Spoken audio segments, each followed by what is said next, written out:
కొంతమంది డ్రెస్సింగ్ గురించి కూడా కామెంట్స్ చేసేటటువంటి సిచ్యువేషన్, కావాలని ఇలా డ్రెస్సింగ్ వేసుకుంటేనే బాగా చూపిస్తారు, అందుకని ఇలాంటి డ్రెస్సెస్ చూస్ చేసుకుంటున్నారు, లేదంటే బిగ్ బాసే ఇలాంటివి పంపిస్తారు, ఈ తరహా ఆరోపణలు కూడా ఏం చెప్తారు అసలు డ్రెస్సింగ్? బిగ్ బాస్ ఏం పంపించడు, కానీ అబ్బాయిలైనా అమ్మాయిలైనా, సో అమ్మాయిలకి కొంత గ్లామర్ కోషెంట్ ఎక్కువ ఉంటుంది కాబట్టి, అండ్ వాళ్ళకి వెరైటీ ఆఫ్ డ్రెస్సెస్ ఆ రేంజ్ ఉంటుంది కాబట్టి they bring in lot of dresses.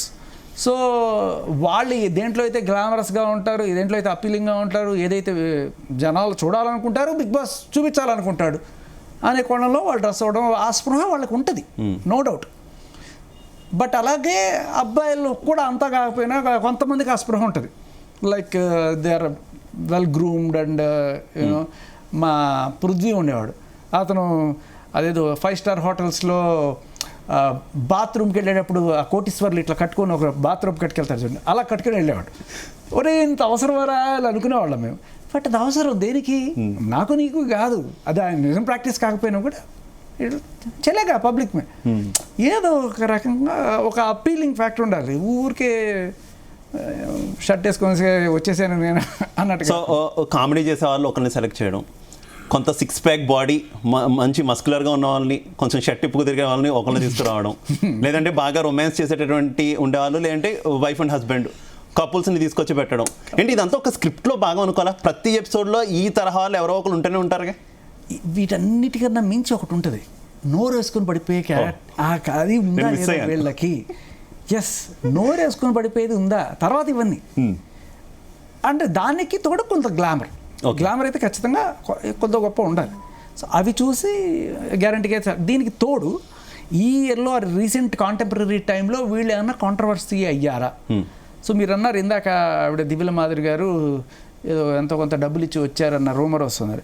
But still ఆ టైంలో దేవర్ ఇన్ కాంట్రవర్సీ. అంటే ఆయనకి పెళ్ళయింది అయినా సరే ఆవిడ, సో పెళ్ళైన వాళ్ళు ఇద్దరు వేరే వారిగా వాళ్ళిద్దరు కలిసి ఉండడం అనేది ప్రస్తుతం ఉన్న కాంటెంపరీ సొసైటీ యాక్సెప్ట్ చేసే నార్మ్ కాదు. It is challenging. కానీ ఎందుకు అది నిలబడుతుంది? నీకేంటి నాకేంటి ప్రాబ్లం? అది వాళ్ళ ప్రాబ్లం. కానీ వాళ్ళని నువ్వు జడ్జ్ చేస్తున్నావు.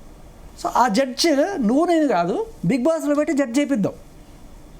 సో వీళ్ళకి ఏంటంటే నాట్ జస్ట్ బిగ్ బాస్లో విన్ అయ్యారా అనేది కాదు, వీళ్ళ ప్రాబ్లం ఒకటి తీసుకొని, అంటే ఒక కాంట్రవర్సీలో ఉన్న వాళ్ళని తీసుకొని అక్కడ పెడితే వాళ్ళకి కనుక జనాలు ఓట్లేసి గెలిపిస్తే రైట్, జనం వీళ్ళని నమ్ముతున్నారు, లేదు వీళ్ళని తొందరగానే పంపించేస్తున్నారు అంటే జనం వీళ్ళ కథలు నమ్మట్లేదు.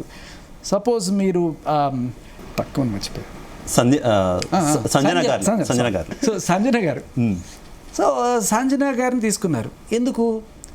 ఆవిడకి ఒక కాంట్రవర్షియల్ బ్యాక్డ్రాప్ స్టోరీ ఉంది. ఆవిడని ఏదో డ్రగ్స్ కేసులో ఇరికిచ్చారో లేకపోతే నిజంగానే ఆవిడ తీసుకున్నారో లేదో తెలియదు. ఒకసారి కేసులోకి వెళ్ళి వచ్చిన తర్వాత అందరూ అంటారు చేసే ఉంటుంది అని చెప్పి అనుకుంటారు. సో ఆవిడ she wanted to prove a point, అదొకటైతే.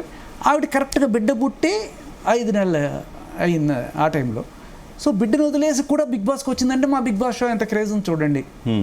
దానికి తోడు బిడ్డను వదిలేసి వచ్చిన ఆ సెంటిమెంట్ ఎలా పండుతుంది? సో ఈ స్కోప్ ఉందా లేదా? నీకు అరవడమే కాదు, నీ జీవితంలో ఉన్న సిచ్యువేషన్స్ ఆ స్కోప్. అలాగే దివ్యల మాధురి గారిది కూడా. సో అందరూ తప్పు అంటున్నారు, ఇది నిజమా కాదా? ఆవిడ సృష్టి వర్మను పట్టుకొచ్చారు. ఆవిడ అంతకుముందు గాంధీ గారిని బాస్టర్డని తిట్టి, అలాగే జానీ మాస్టర్ మీద పోక్సో కేసులు పెట్టి ఇంత కాంట్రవర్సీలోనే వచ్చి, సో ఈవిడ జనాలు ఆదరించారా లేదా అంటే ఫస్ట్ వీక్లోనే పంపించేశారు. జనాలు నమ్ముతారా లేదా అనే దానికి కూడా అది ఒక టెస్టింగ్, అంటే ప్రజా కోర్ట్ అని కూడా అనుకోవచ్చు అది. ఓకే.